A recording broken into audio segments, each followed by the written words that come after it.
Baik, Assalamualaikum warahmatullahi wabarakatuh. Selamat berjumpa rekan-rekan ASN yang saya hormati ya.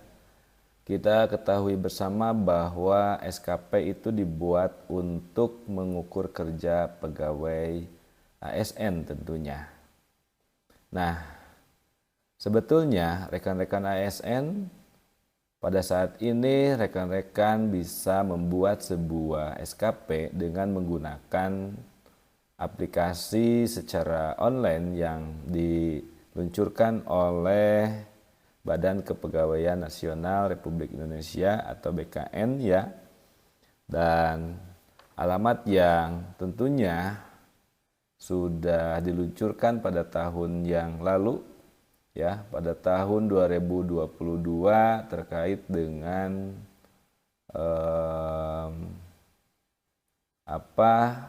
Permen-Pan RB nomor 6 tahun 2021 tentang SKP itu sendiri ya, bahwa dengan adanya sasaran kerja pegawai itu pihak BKN agar lebih mudah dan lebih termonitoring SKP-nya itu adalah dibuat secara online tentunya.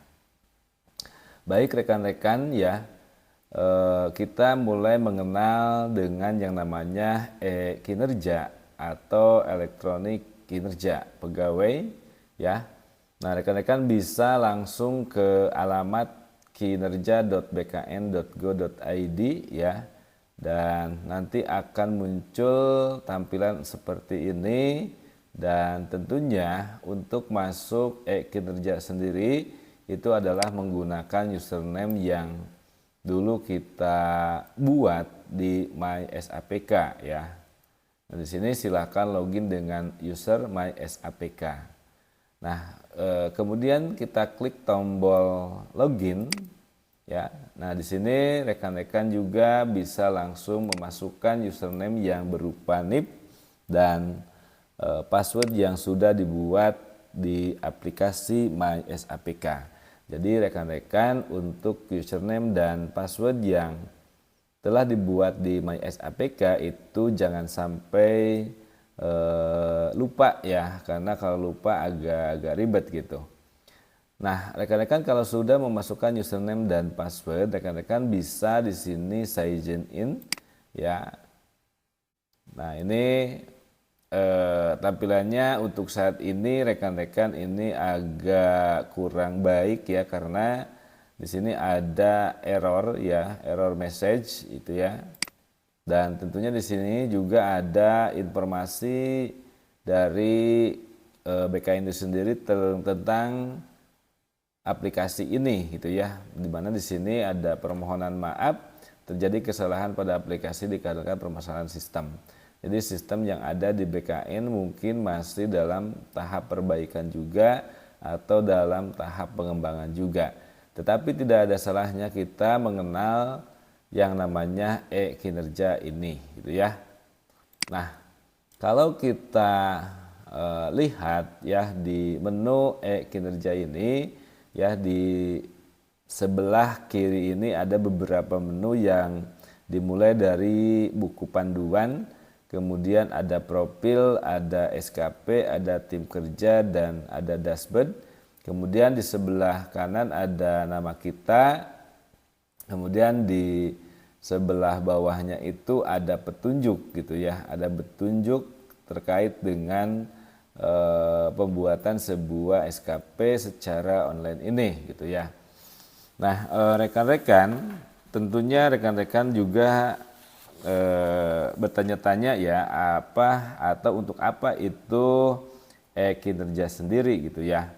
Nah, perlu rekan-rekan ketahui bahwa kinerja adalah sarana teknologi yang digunakan oleh pemerintah untuk mengukur kinerja pegawai secara digital gitu ya.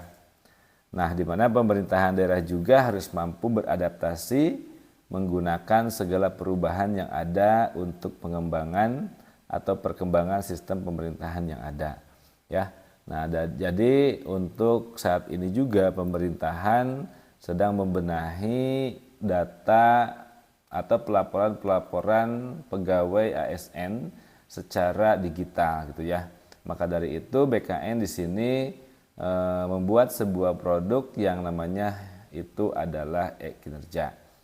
Nah, rekan-rekan, apa yang harus dilakukan nanti ketika e-kinerja ini seluruh digunakan ya untuk para pegawai ASN yang ada di pemerintahan masing-masing. Nah, di sini kalau kita ketahui bahwa di sini ada tadi yang namanya profil ya, atau rekan-rekan bisa download dulu ya buku panduan di sini. Nah, di sini ada buku panduan atau buku petunjuk tentang e-kinerja, dan ini lumayan cukup banyak juga ya, ada sekitar 21 halaman ya.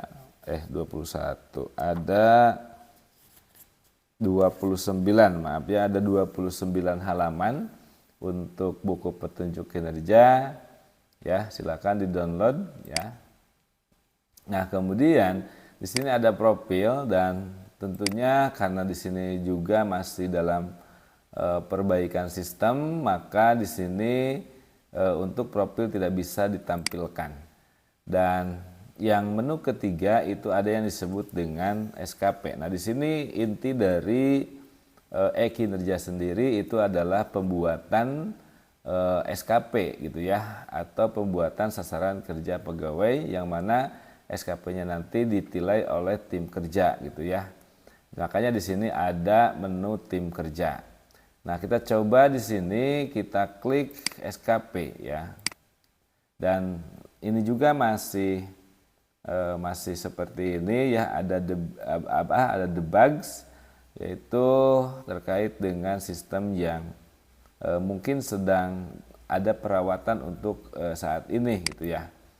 Nah, yang terpenting di sini adalah rekan-rekan satu tadi udah mendownload buku panduan, kemudian fokus kita terhadap pembuatan SKP itu sendiri gitu ya. Nah, kalau diklik juga di sini tambah SKP, jadi di sini nanti rekan-rekan akan melihat ya, di sini ada tombol tambah SKP dan muncul seperti ini bahwa silakan tentukan periode SKP dan jenis SKP. Nah, dan perlu rekan-rekan ketahui bahwa di sini SKP itu ada dua jenis, yaitu SKP secara kuantitatif dan SKP itu secara kualitatif. Nah, ini tentunya sudah pada tahu sendiri bahwa yang namanya kuantitatif itu adalah menggunakan target berbasis angka, sedangkan kualitatif adalah tidak menggunakan target berbasis angka gitu ya. Dan ini sudah kita lakukan atau sudah kita buat di SKP tahun 2022 kemarin ya, bahwa SKP yang dibuat itu sesuai dengan Permen-Pan RB nomor 6 ya tahun 2022 gitu ya. Nah, oke. Karena adanya SKP menurut Permen-Pan nomor 6 tahun 2022 itu sendiri, maka pemerintah lebih memudahkan untuk pembuatan SKP itu dengan secara digital gitu ya. Nah, kita oke saja di sini. Ya, untuk oke di sini tidak bisa diklik gitu ya. Nah, kita close saja, dan tentunya nanti rekan-rekan juga mengetahui ya, apa sih SKP kualitatif gitu ya. Kemudian apa saja yang harus diperhatikan di sini, bahwa ada yang disebut dengan seperti SKP yang telah kita buat sebelumnya secara manual ya, bahwa ketika kita mengklik tombol SKP ini, nanti akan ada muncul di sebelah sini ya, yang ada kosong ini, yaitu adalah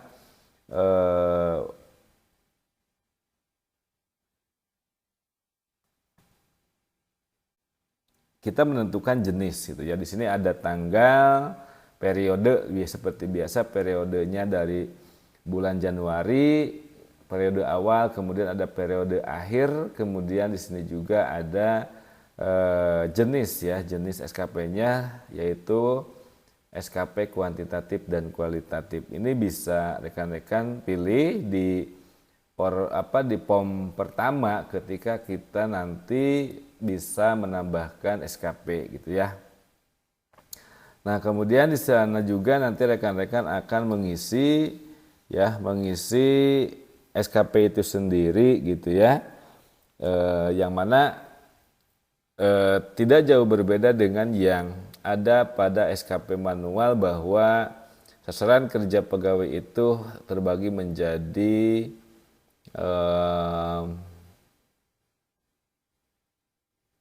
dua gitu ya.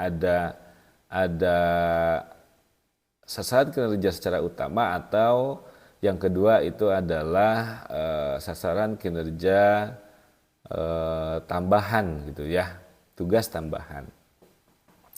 Nah, di sini nanti rekan-rekan juga akan mengisi gitu ya. Kalau rekan-rekan itu download petunjuknya itu akan lebih jelas sebetulnya ya.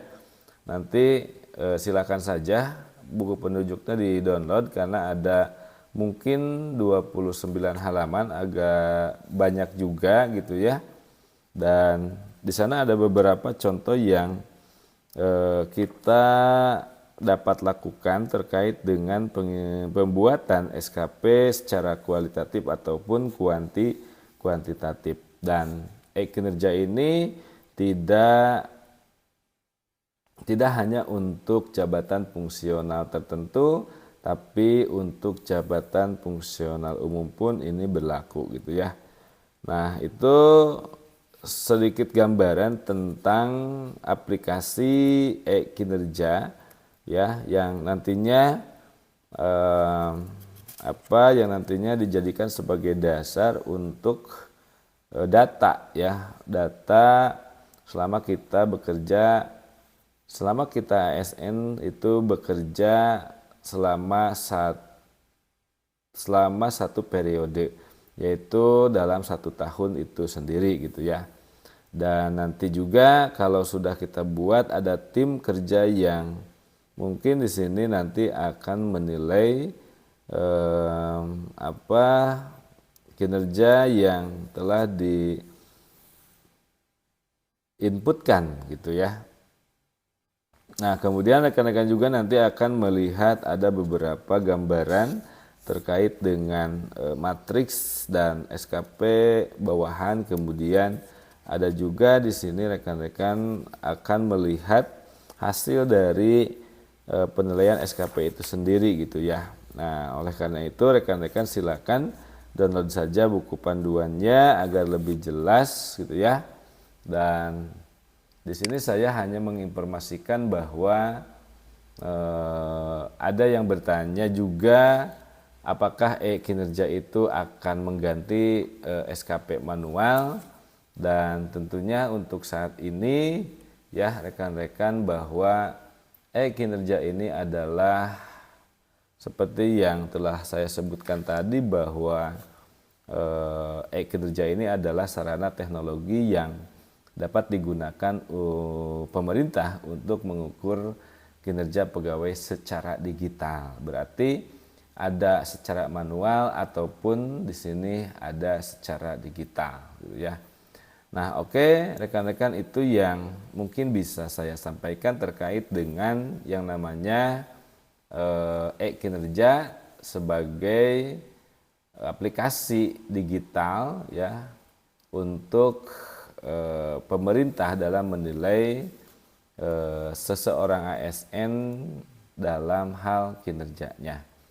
Oke, untuk selanjutnya mungkin di video-video selanjutnya saya akan mencoba untuk membuat contoh kalau misalkan sistem dari kinerja ini sendiri itu sudah baik gitu ya.